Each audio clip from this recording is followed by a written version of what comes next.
Suivez ce scénario jusqu'à la fin. Un démon accompagne ce monsieur partout où il va et l'empêche de trouver du travail. Voici la scène. Il est venu pour voir un DG pour un contrat de travail. Le monsieur est en train de lui signer le contrat. Soudain, le démon s'est approché. Le démon lui dit qu'il n'aura jamais ce contrat. Il a changé son apparence, mais lui-même ne s'en rend compte pas. Le monsieur s'est tourné et l'a vu et est surpris. Il lui demande pourquoi il changeait son habit et pourquoi il tient un fusil. Mais il ne comprend pas, puisque lui-même n'a rien remarqué. Mais le monsieur voit autre chose. C'est de la même manière, certains n'arrivent pas à trouver du travail, ni à se marier, parce qu'il y a un démon qui les empêche de le faire. Le monsieur lui dit qu'il ne savait pas qu'il est un criminel, et il s'en va aussitôt. Le démon est très fier. Il supplie le monsieur, mais il s'est en allé. Il ne voit pas le démon. Il dit qu'il ne sait pas ce qui se passe réellement, que tout ce qu'il fait ne marche pas. Il se lamente quand l'homme de Dieu s'est approché de lui et l'a appelé par son nom. Il est étonné et lui demande comment il connaît son nom. L'homme de Dieu voit le démon. Il lui demande ce qu'est son affaire avec lui de partir. Mais l'homme de Dieu lui dit que c'est à lui de partir, qu'il y a un démon qui le suit un peu partout pour empêcher son destin. Le démon dit qu'il avait intégré un groupe lorsqu'il a été à l'université et qu'il a juré d'appartenir à ce groupe jusqu'à la fin de sa vie, et qu'il a fait un pacte de sang, qu'il est l'esprit qui a été invité par sceller cette alliance, donc il a des droits légaux sur lui. L'homme de Dieu lui dit que ce démon a de l'autorité sur sa vie et sur son destin.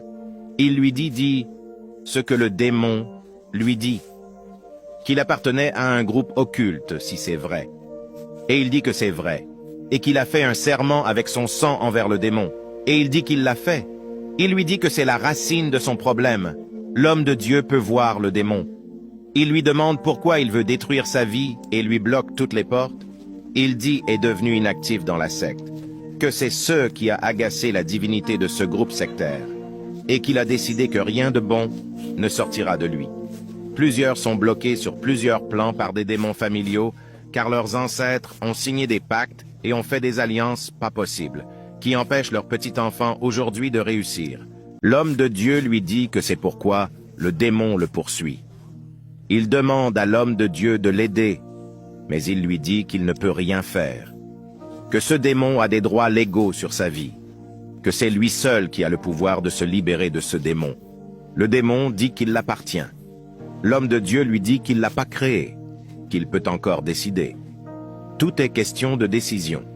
Lorsque vous trouvez dans des situations pareilles, opprimés par des démons, vous devez être décisif pour votre libération. Le démon ne veut pas le libérer, mais l'homme continue de lui dire qu'il peut le faire. Qu'il y a deux divinités, la divinité des ténèbres et celle de la lumière.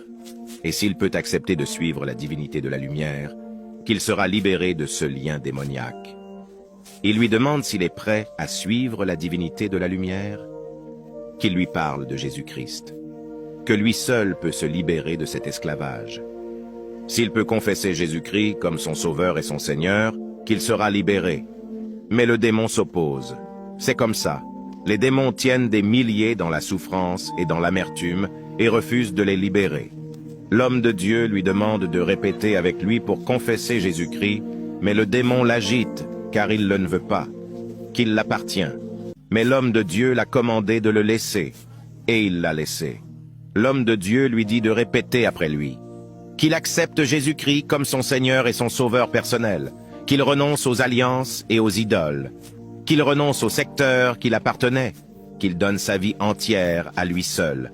C'est comme ça les démons sont agités s'ils voient que quelqu'un veut se libérer de leur joug. Mais je prie pour toi, que la puissance de Dieu te libère de tout joug démoniaque. L'homme de Dieu lui dit qu'il est libéré et qu'il ne peut plus commander sa vie, de partir. Mais il dit qu'il va revenir après. L'homme de Dieu lui dit de ne pas donner l'occasion à ce démon de revenir dans sa vie. Et il s'est en allé. L'homme est libéré après avoir pris la décision d'accepter Jésus-Christ. Il est écrit, « Si le Fils vous a affranchi, vous serez réellement libre. » Amen.